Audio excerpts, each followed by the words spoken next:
Welcome students.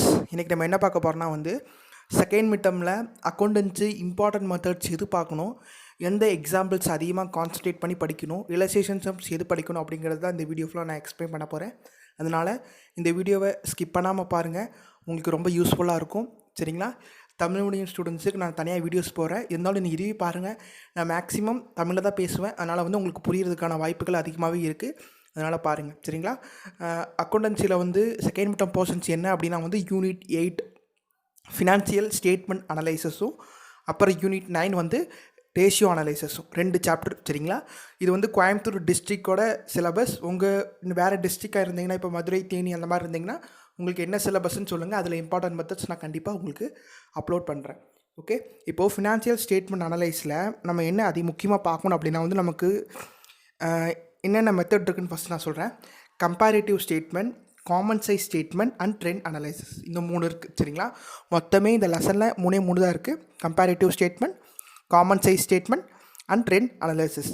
இப்போது இந்த 3லேயும் 2 போடணும். அதாவது இன்கம் ஸ்டேட்மெண்ட்டுக்கு தனியாக போடணும், பேலன்ஸ் ஷீட்டுக்கு தனியாக போடணும். இப்போ பார்த்தீங்கன்னா, இப்போ பாருங்கள், அதே மாதிரி காமன் சைஸ்க்கு இன்கம் ஸ்டேட்மெண்ட் தனியாக போடணும், பேலன்ஸ் ஷீட்டுக்கு தனியாக போடணும்.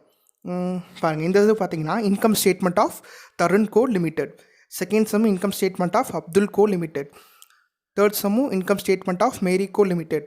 பட் ஃபோர்த் சம் பாருங்கள், prepare comparative balance sheet as on. அப்போது ஒவ்வொரு மெத்தட்லேயும் 2 இது போடணும். ஒன்று இன்கம் ஸ்டேட்மெண்ட், இன்னொன்று பேலன்ஸ் ஷீட் ஸ்டேட்மெண்ட். சரிங்களா? இந்த 3 மெத்தட்லேயும் இன்கம் ஸ்டேட்மெண்ட்டை கொஞ்சம் கான்சன்ட்ரேட் பண்ணி நல்லா பார்த்துக்கோங்க. ஏன்னா இன்கம் ஸ்டேட்மெண்ட் தான் நீங்கள் கொஞ்சம் அப்ளை பண்ணுற மாதிரி இருக்கும். அதாவது என்ன அப்ளை பண்ணுற மாதிரி இருக்குன்னா revenue from operations plus income minus expenses minus tax, இந்த மாதிரி ஒரு சில ரூல்ஸ் வரும். பட் பேலன்ஸ் ஷீட்டில் டேரெக்டாக அப்படியே போட்டு என்ன பண்ணுவோம், நம்ம டோட்டல் போட்டுட்டு பர்சன்டேஜ் மட்டும் ஈஸியாக கண்டுபிடிச்சிடலாம். அதாவது எதுக்கு நான் அதை சொல்கிறேன் அப்படின்னா, கொஞ்சம் டஃப்பாக இருக்கனால அது 3 மார்க்ஸ்லேயும் இல்லாட்டி 5 மார்க்ஸ்லேயும் கேட்குறதுக்கு வாய்ப்புகள் இருக்குது. சரிங்களா? இந்த 3 மெத்தடில் எந்த மெத்தட் கண்டிப்பாக உங்களுக்கு வரும் அப்படின்னு நம்ம சொல்லலாம்னா, கம்பேரிட்டிவ் வரதுக்கான வாய்ப்புகள் அதிகமாக இருக்குது. கம்பேரிட்டிவ் தெளிவாக பார்த்துக்கோங்க, காமன் சைஸும் பார்த்துக்கோங்க, ட்ரெண்டும் உங்களுக்கு ரொம்பவே ஈஸியாக இருக்கும். சரிங்களா? பட் இந்த 3 மெத்தட்லேயும் இன்கம் ஸ்டேட்மெண்ட் ரொம்ப இம்பார்ட்டன்ட், அதை தவறாமல் நல்லா பார்த்துக்கோங்க. சரிங்களா? ட்ரெண்டு ரொம்பவே ஈஸியான கான்செப்ட், அதனால் ட்ரெண்டை தெளிவாக பார்த்துக்கோங்க. ட்ரெண்டோட வீடியோஸ் நான் தனியாக போட்டிருக்கேன், இந்த 3 மெத்தடுக்கும் தனியாக வீடியோஸ் நான் போட்டிருக்கேன், அந்த வீடியோஸும் நீங்கள் பார்த்துக்கோங்க. சரிங்களா? பாருங்கள், கம்பேரிட்டிவ் ஸ்டேட்மெண்ட்டில் first question income statement prepare பண்ணணும், அதுக்கப்புறம் income statement, third income statement, fourth balance sheet, fifth balance sheet and 6th common size போயிடுது. அப்போது ஒவ்வொரு மெத்தட்லேயும் 5 சம் இருக்குது, குறைஞ்சது 3லேருந்து 4 சம் நீங்கள் பார்த்துக்கோங்க. சரிங்களா? நான் அப்போ தான் சொன்ன மாதிரியே தான் எல்லா மெத்தட்லேயும் இன்கம் ஸ்டேட்மெண்ட்டில் அப்ளை பண்ணுற மாதிரி மெத்தட்ஸ் தெளிவாக பார்த்துக்கோங்க. இதுதான் 8th சாப்டரில் இது பார்த்தா போதுமான அளவாக இருக்கும்னு நினைக்கிறேன். சரிங்களா? அப்புறம் பேலன்ஸ் ஷீட் ஸ்டேட்மெண்ட்டு பார்த்துக்கோங்க. இன்கம் ஸ்டேட்மெண்ட்டே நீங்கள் பார்த்துட்டிங்க அப்படின்னா பேலன்ஸ் ஷீட் உங்களுக்கு ரொம்பவே ஈஸியாக இருக்கும். சரிங்களா? அடுத்து 9th சாப்டர் ரேஷியோ அனலைஸ்.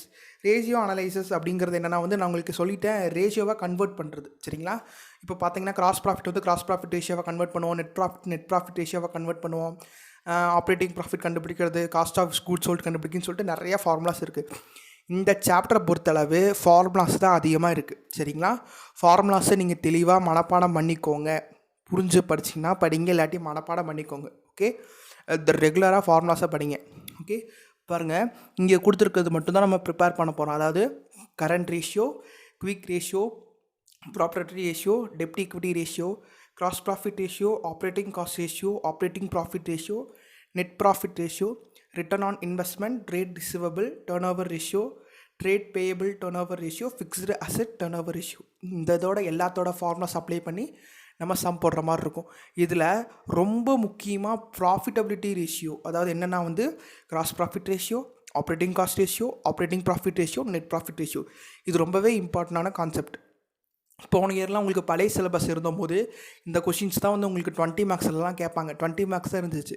இப்போ தான் உங்களுக்கு 5 மார்க்ஸ் அதை சேஞ்ச் பண்ணியிருக்காங்க. அதாவது 200லேருந்து 100க்கு மாற்றினதில் 5 மார்க்ஸை சேஞ்ச் பண்ணியிருக்காங்க.